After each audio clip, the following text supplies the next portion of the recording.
So, I read a story about a place where the tide had came in, and it was a really high tide. When the tide went out, there were thousands of starfish that had been stranded on the beach. It had washed ashore during high tide. Now the tide went out, and here's all these starfish on the beach. And several people were watching it. And an old man standing on a pier watched a younger man that went down, and he picked up I guess it was a boy, and he picked up a starfish and he threw it in the water. And then he picked up another one and threw it in the water.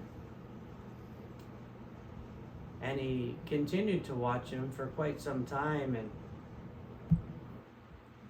the boy, one after one, was throwing starfish into the water. And the old man went down to him and he said, "What are you doing?" He said, "Well, when the high tide came in, it washed all these starfish up here on the beach. And then the tide went out and it stranded a lot of them, and if they don't get back to the water, they'll die." And he continued to throw starfish into the ocean. And the older man had looked around and he said, "But there are so many of them. You can't possibly make a difference." And the boy picked up another starfish and he threw it in the ocean. And he looked at the man and he said, "I made a difference to that one." And he picked up another one and he threw it in the ocean. And he said, "I made a difference to that one." Sometimes you're faced with situations that you feel that they're just overwhelming. There's so much to do. What difference can you possibly make? One at a time. One writer said, "The hand that rocks the cradle rules the world." You don't have to change everything and everyone and be all things to all people. Just brighten the corner where you are, one at a time. Be a blessing to somebody. There are all these people in need, all these homeless people in need. You can't possibly make a difference. But I can help this one. I can help this one. Make a difference. Be the person that you want other people to be. Who you are speaks so loud, people don't pay attention to what you're saying.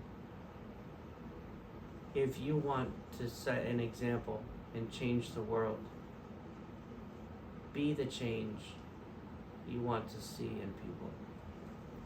Let people see God in you, and they'll come around. Plus, it's not our job to change people. There's a lot of, let's just say, religious organizations as a whole. And a lot of people try to get the cart before the horse, and they tell people, you need to do this, you need to look like this, you need to act like this. And they're not wrong.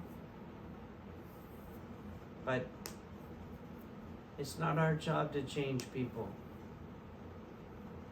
Our job is to create an atmosphere where people can come and feel the presence of God. Our job is to be the example. Sometimes somebody said you're the only Bible that some people will ever read.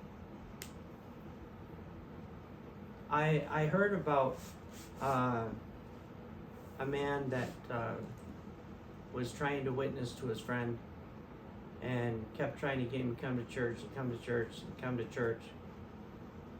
But the man was annoying on so many levels. And his friend said, if I come to church and I give my heart to God and I get saved, will it make me like you? And he said, it sure will. His friend said, well, then I don't want it. Ouch. Be the person that you want other people to be.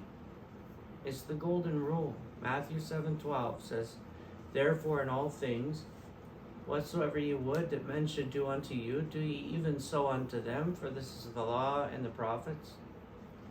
And to put that in modern English, treat people the way you want to be treated.